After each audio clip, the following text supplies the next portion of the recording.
Hi guys, welcome back to my channel. My name is Alexis and today I'm going to be talking about my top 10 books for the year 2021. In fact, as I go along, I'm going to talk about them in chronological order of what I read them and explain the medium, maybe even why I started reading in the first place. So let's get started. Now, the first book I'm going to be talking about is Romancing Mr. Bridgerton by Julia Quinn. Now, yes, I realize this is the fourth book in the Bridgerton series by Julia Quinn. This is about Penelope and Colin. So each book in the series follows a Bridgerton sibling and their love interest.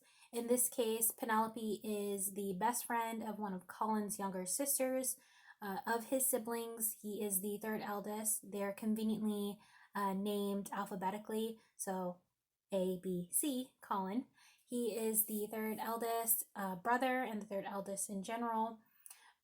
He didn't have a previous attraction to Penelope, but when he returns from travels years later, Penelope is already considered a spinster, whereas Colin is just an unmarried bachelor. So when he returns, there is a sudden interest, and of course, there's a subplot, or not really a subplot, but there's this build up throughout the series until this book of figuring out, this idea of a Gossip Girl meets Regency. And with that, those mysteries get solved in here. So if you haven't seen the series yet and you haven't read this series yet, which I'd be surprised if you haven't yet, but I'm positive it lives up to the hype for sure.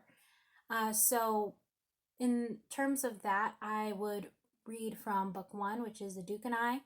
This is the fourth book, but they're very, very interesting to me. Each sibling I enjoyed. However, my favorites I would say would be the middle three. So after this one, I enjoyed the next two books, if that makes sense. So when you look at the list, feel free to check those out as well. But yes, I gave this 5 out of 5 stars. Again, this is a kind of longtime friends turned lovers book, historical romance, sister's best friend trope, and a little bit of gossip. So for sure, definitely get your hands on this one. Now, the next book I'm going to be talking about is by none other than Ms. Beverly Jenkins, and this is Destiny's Surrender. This is the second book in her Destiny's trilogy. Each book follows a brother who lived on a ranch called Rancho Destino. They are, of course, each involved in their own plot. So each book follows their own complete singular story. I would advise reading from book one if you do plan on reading all three of them, but I think you can read this pretty well as a standalone. So this follows Drew and Billy. Billy is a lady of the night and Drew an attorney. So during their time together, of course, it was mostly for fun, but when Billy gets pregnant by accident, that's when she kind of goes underground, and when they meet again, she doesn't tell Drew about the child, but it's not until the child's already born and she makes her return that things start up again because someone's going after her and she needs protection. So she goes to Drew, and then of course Mother Knows Best. She kind of steps in, Alonza, Drew's mother. So there is that. Her underlying plot is in all three of the books from the trilogy. So I do recommend, again, starting from book one, which is Destiny's Embrace. That follows Drew's older half brother. So yes, very, very good. I will also say that Billy kind of got me thinking about my own morals. Because again, her choices in life. Of course, I'm not in those circumstances. This is a fictional story, but there are elements to real life, and that's what makes it so compelling. So I really appreciated that in this book. I love the elements of her being, not just a lover, but she's also a very devoted mother and a survivor. Not just from her life before, but even presently, or at least according to the events in here. So yes, self-made woman, she did that. I approve. Now, the next book I'm going to be talking about is by an author whose books I ended up binge reading for the year 2021, and all thanks to another YouTuber's videos that I found and intrigued me to the point where I needed to pick up the latest book.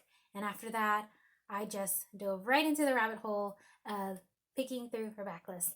And I have no regrets. I'm definitely planning on getting her newest novella, which is set to come out this year. Hopefully, it was supposed to come out last year, but it's been postponed, and I understand.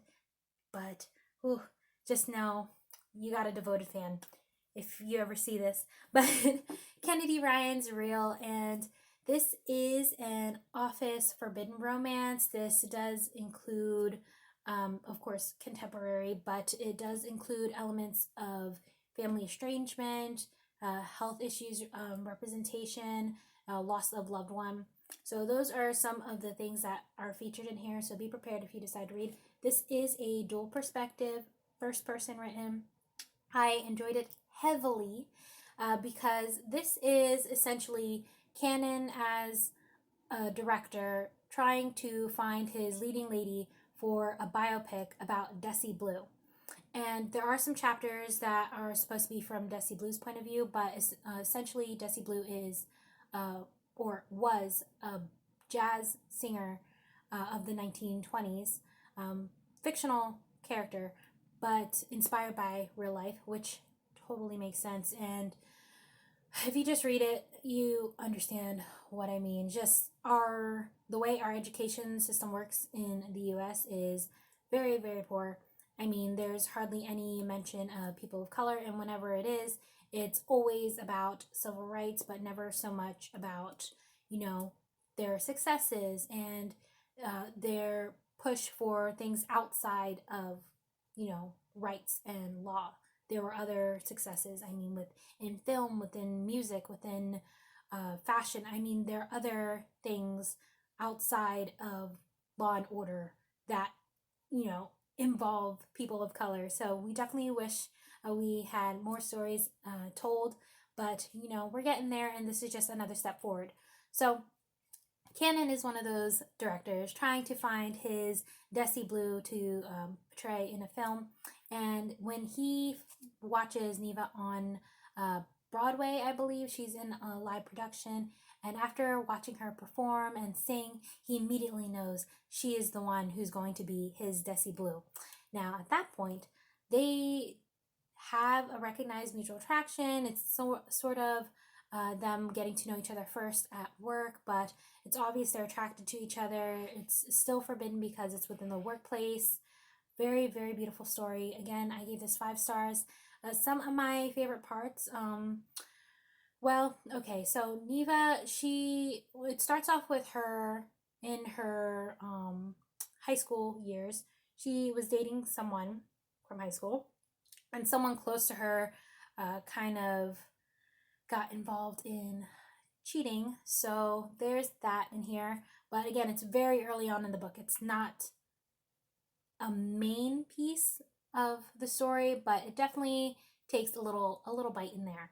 So yes, it follows that, and so since then, Neva's been working on herself and her career and just pushing to be the best that she can in her profession.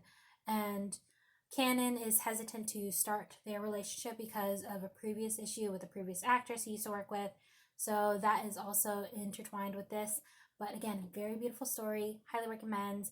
First read by Kennedy Ryan, but definitely binge read a lot of her other books. Going to be talking about them in future videos. But now the next book I'm going to be talking about is Lisa Kleypa's It Happened One Autumn. Now this, I got lucky with a beautiful step back.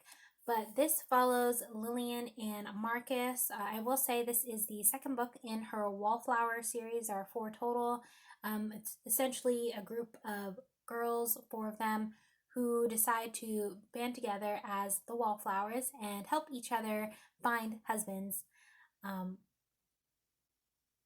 Not necessarily to love, but sometimes it just happens. So very, very cute. I will say that there are some moments between Lillian and Marcus in the first book of the series. So if you like to see the build up before they get their happily ever after, there are quite a bit in the first book. And Lillian is the daughter of an American businessman. She and her younger sister Daisy are two of the four wallflowers. So Daisy gets her book in the fourth one. But the second book is her older sister Lillian. Lillian is very stubborn, very headstrong, everything Marcus didn't want in a wife. And he never thought she would be someone he needed. But of course, throughout the book, he realizes she's the best thing that ever happened to him. There are elements of, hate to love in here. Aside from that, there's, kissing in the garden in secret. There are moments of somewhat suspense. I mean, towards the end, something's got to happen for a climactic moment. But so satisfying. I love it. Hate to love in books. Beautiful thing. 5 out of 5. Now, the next book I'm going to be talking about is another one by Beverly Jenkins, and that is Always and Forever. This follows Jackson and Grace. Now, I will say that by the time I picked this up, I was maybe 3/4 into her other book, The Taming of Jessie Rose, and I didn't finish it, but that is apparently Jackson's younger brother. Again, they can be read as standalone. In fact, they're promoted as standalones, but there are a lot of interconnecting stories. And as soon as I get through all of the historicals, I'm going to try to connect the dots because it just feels like an Easter egg hunt. But anyways, this one follows Grace and Jackson. Grace, she is for one, Miss Independent. She has her own aunties that she takes care of. Her father had already passed, her mother had already passed, but she runs a bank. And one of her cousins, who she corresponds with from another state, requests that she make a list of mail order brides and get them to come to his state. So, of course, she is able to find women who want to, leave and get married, start fresh in a new place. And because of that, she needs someone who would be able to teach them how to lead a trail all the way there because they want to avoid taking any trains because of the bigotry that's starting to build up again post Civil War. She wants to avoid that for their safety and, of course, women, so they just want to go by themselves. However, they need a trail wagon master, and she decides to seek out Jackson. But when she does so, she meets him in a brothel. He assumes she's the lady of the night he was supposed to get with, but no, it's a very interesting first encounter. Of course, this is close proximity. This is somewhat hate to love, very loosely. I mean, it's over the course of a few months, but their initial first impressions were poor for them, entertaining for the reader, for sure. But again, very cute story, 5 out of 5 stars. Some of my favorite parts included, other side characters that end up getting their stories. I will talk about that later. But if you want to get a head start, you might as well read it yourself. So, yes, that's Always and Forever because it's always and forever that I will love this book. Mwah. Okay, so this next one. I know it's been talked about before. I know I've talked about it before, but I'm going to talk about it again because it's in my top 10. And that is The Madness of Lord Ian Mackenzie by Jennifer Ashley. This is the first book of her Mackenzies and McBride series. I've only read 2 books so far from that series, but this is the one that starts it all. So if you are the type of person to get in the series, I would assume this one's pretty good because it's been a long-standing series and she has yet to stop. I mean, it goes into, the brothers, the 4 original brothers. So Ian Mackenzie, he is the youngest of 4 sons, son of a duke. He is Mr. Understood, considered autism spectrum, but of course at that time it's not considered that. They just thought he was mad. And he does go through quite a bit of things. I mean, he was put in an asylum for witnessing events There are elements of torture in here, murder, assault, suspense, of course, all very intriguing things. And I probably didn't realize that until I read this one. I mean, of course, some of the previous books I talked about do have suspenseful elements, but until I got to this one, just, reading on and on and on, each bit feeds a clue. And that's what intrigued me about this. And since then, I've wanted to find more suspense or historical suspense romance. So this, very, very good. So in this case, Ian, like I said, is the youngest of four sons. And in the beginning of the book, he is in the middle of a hobby trying to, bid for merch that he collects. And he hears about Beth, so he's interested enough to do his own version of a background check. And after doing so, he's intrigued enough to meet her at I believe it's some kind of performance or a musical, public theater, something like that, but for a community event. And he takes it upon himself to get introduced to Beth. Beth, she is a widow, recently inherited from the woman she cared for a lot of money. So now there's interest in her. There's somewhat a class difference, a concern about that, some discrimination within family relations, elements of torture, suspense, assault, all made for a very intriguing story. But I'll also say, I was not prepared for how hot this book got, like throughout. As soon as they met, it's just, they were already talking about possibly having, benefits going on. And of course, it continued. Ian didn't think he was capable of love. Of course, he figures it out. But it was so beautiful. It was so beautiful. And after this, I had to get a hold of the second book, which is also good, but it hurt more. I mean, this one's pretty sad, but at least it wasn't them causing pain for each other, whereas in the second one, it was kind of like they were causing pain for each other, but also not, because of things happening to them that were completely different, incomparable pain. That's what this is. Incomparable pain to the second book, but because of this, I see myself continuing with the series. I'm not sure how far I'll get, because I'm pretty sure there's almost 15, if not over 15 books already in that one series, which used to just be the Mackenzies, but then expanded to Mackenzies and McBrides. So not only are there like two families, but also you're going generations deep into a series. And I'll get there eventually. But all the same, very good book. This came out over a decade ago, and it holds so well. So well. Now this next one is an author I've already talked about, but that's fine because I already admitted that I binge read most of her backlist, and I'm just going to continue because I'm already, subscribed to her for life. So it is what it is. But that will be Queen Move by Kennedy Ryan. Now this follows Kimba and Ezra. This is a friends to lovers, second chance.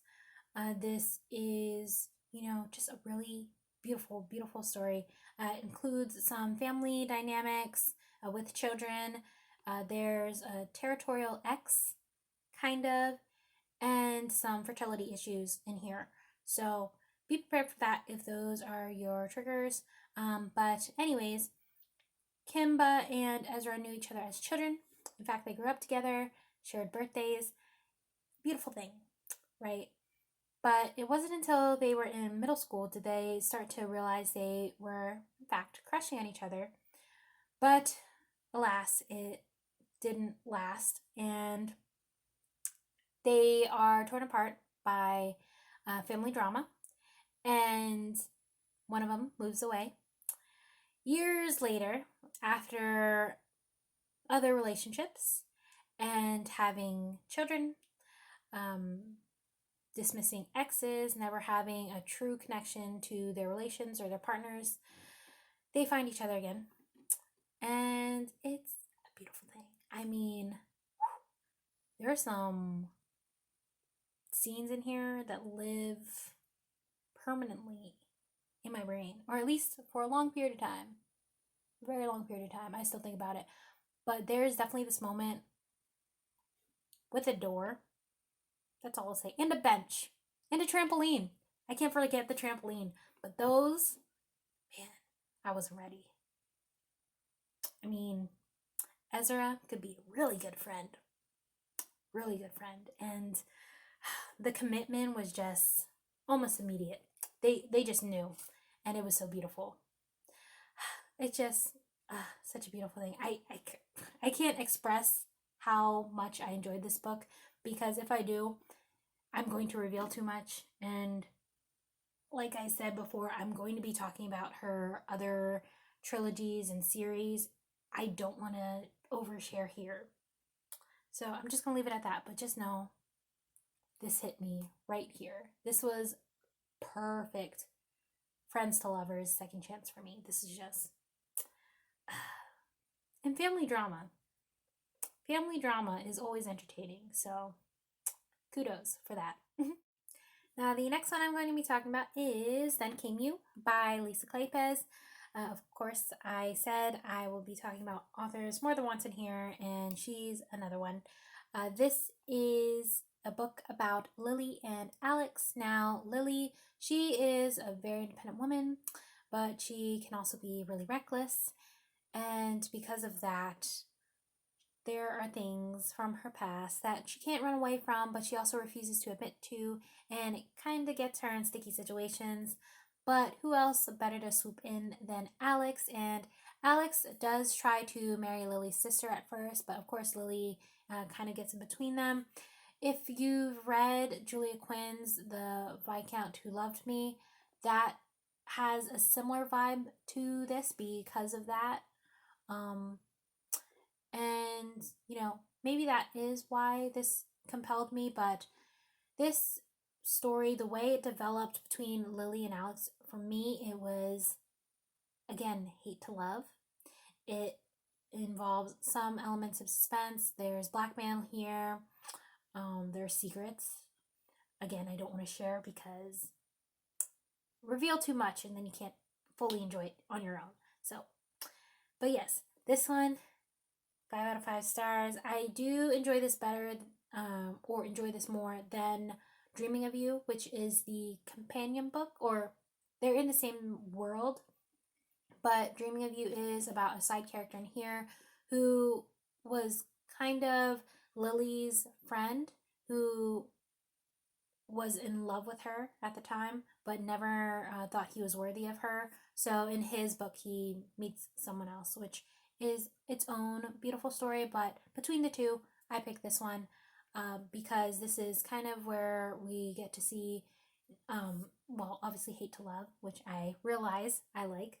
And there's also elements of Alex kind of gambling with Lily, and they gamble a little too much. Someone does something they don't want to do, but end up really enjoying it. That's all I'll say, because it might sound bad, but I enjoyed it here. It's not good in real life, but in the book, it was very good. That's all I'll say. 5 out of 5 stars. No regrets. Now, I promise this is the last one from Kennedy Bryan, but that will be Blockshot, and this is from her Hoops trilogy. I picked this one because, there were things in here that were just so beautiful for me. And I'm not going to get in too much on this because, like I said, I'll be talking about her series in other videos because I enjoyed them so much. They deserve their own videos. They deserve their own attention. Okay. But this one follows Banner and Jared. Now, Jared, he is the stepbrother of the hero from Longshot, which is the book prior to this. That one is more heavy in the feelings, but this one's more angsty in a fun way. This does involve cheating in here, so know that, but not good in real life. Okay, we don't condone that in real life. But in a story, when it was just meant to be between two characters, you can't deny. So Jared and Banner, they in fact met in college. Banner was, very well educated. She's bilingual, or no, not even bilingual. She's multilingual. Girl knows a bunch of languages, and she impressed in class. And then Jared was impressed by her in class. So, of course, he immediately knew he wanted to get to know her, right? But when Jared is basically hazed to uh, pretty much sleep with the fat girl, and by fat girl, they were talking about Banner. He, of course, refuses to do it on their terms, but he does want to pursue Banner on his terms. By doing so, that night they have a beautiful, beautiful first time. But then things get spoiled. Laundromat, goodbye. Years later, they don't talk about it, and there's no forgiveness until, of course, years later. So when they talk about it, Banner's in another relationship with a great guy, which you can't hate. But at the same time, like, I almost wish he did do something to make you hate him, but he never did. He was a genuinely good person that Banner was with. But Banner and Jared always had something, and Jared just didn't care. He was like, I was there first. I should have been with you always, and this can't go on. I mean, we just can't ignore each other. There are elements of, aside from the cheating, there's the language usage in here. Just okay, Spanish is one of my favorite languages. In fact, it's one of two languages I want to learn. I'm native English speaker, so there's that. But I really want to learn Spanish and Tagalog, so that's just me. And for those of you that don't know, Tagalog is a national language of the Philippines. I am half Filipina, so there you go, little connections. But Spaniards did colonize the Philippines, but also it's a very beautiful language. So those are my reasons for wanting to learn those. And anytime I see that in a book, it's in Blockshot. It's also in the Destiny's series that I talked about previously. But this one, the Spanish in here, beautiful. In the extended epilogues, beautiful. That's all I'm going to say. But Jared in here, you shouldn't cheat. But for Jared, I don't know. I might be like Banner. But yeah, very beautiful book. Again, 5 out of 5. I mean, the whole trilogy is a beautiful thing. Beautiful thing. But this is my favorite because it was the most playful. I mean, it's not a healthy kind of playful, but I wouldn't say they're necessarily toxic because they did generally feel for each other and they talked about things. Banner being a heavier set, she does deal with some health and diet related things and having to accept herself and wanting to be vulnerable with Jared, who had always been there for her, but he is very accepting, and as he always was, but he's always been very supportive of her and her dreams. And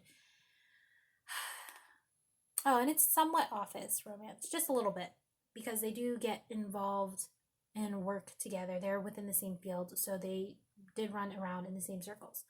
But again, very beautiful. And also, Desk. That's what I'm going to say. Desk, Theater Drive-In, and The Dark, Laundromat. I'll leave it at that. So you just got to read it to understand. I'm not going to tell you what order that's supposed to be in, but just know I'll be talking about this again eventually. Now, the last book I'll be talking about today is Seducing a Stranger by Kerrigan Byrne, formerly titled A Dark and Stormy Night. Personally, I enjoy this cover better and the title better. It's more fitting for the plot. In fact, this is a historical romance, somewhat one night stand. There's a surprise, there's crime and mystery involved, the idea of distrust and betrayal going on. Very fun and very steamy, unexpectedly so. as well as funny. I don't want to talk about it too much because, again, this is another book that just deserves to be talked about by itself. But boy. It is technically part of two series, but I, again, read it by itself first, and it can be read as such. It's written in a way that you are hinted at the other characters, whether they already have their happily ever after, and this is them into their lives together, or it's hinting at the books that are sequential, who have yet to find their happily ever after. So, with that being said, it follows Carlton and Prudence. Now, Prudence, she is betrothed to someone who had been committing infidelity, and not that they were ever in love, but she thought they had something that he would be faithful to, which he was not. So she decides to take it upon herself to lose her V card before committing her life completely to a marriage that clearly was not going to be a loving one to her. So on that night, she goes to paradise, if you will, and of course she ends up falling into the arms, literally arms, of Carlton. Now, Chief Inspector Carlton is in the middle of a case. He's investigating, looking into clues about murdered men in the area, but he knows better not to do anything while he's on a case, right? But of course he does. Their first night together, beautiful, beautiful night, very memorable. But they do not exchange names, they do not exchange information or how to get in contact. It was only supposed to be a night. A few months later, at a wedding, Carlton is brought in because someone murdered the groom. And who else is the bride but Prudence? Now, she is the top person on his suspect list, but he doesn't want her to be the suspect. If anything, he wants to get her out of it. And of course he does. This includes a one-night stand. This includes protection in some way, is what I'll say, because again, you'll have to read it to fully understand. I don't want to overshare. But there's a surprise involved. There's, of course, mystery element, distrust, definitely a lot of playful banter among the side characters. You do get hinted at the happily ever afters from the previous books, as well as hinted at the happily ever afters that are to come for other side characters. So, very intriguing, very fun, enjoyed it. Looking forward to getting the other 3 books in that series. But I digress. Again, this is a 5 out of 5 stars. Pleasantly surprised. Definitely looking forward to her other books. And that concludes the top 10 favorites of mine from 2021. I hope you enjoyed. And if you've read these at all before, feel free to comment down below and we can talk about it. I mean, I can't really gush about this to anyone else because no one I know close to me is about that life. They're not about the reading life. Maybe watching things, shows and movies and such, but not so much books. And there's only so much I can say without them thinking I look crazy talking about something they didn't even read. So feel free to talk about it with me down below. If you have any recommendations because of these, let me know. Even other authors, other books, other tropes. I'm fairly new, but I want to be able to document my reactions because it's just the fact that you can feel something so deeply from something you read. Of course, it's the same thing with music or taste or touch, whatever. The fact that I could feel something so deeply because of reading it, I'm in awe. And I am bothered that I found out so late, but I'm glad it didn't take me, longer because it was just right. For me, it was just right. At this time, this is what I needed, and I got it. So, until next time, thanks for watching. I'm Alexis. Bye.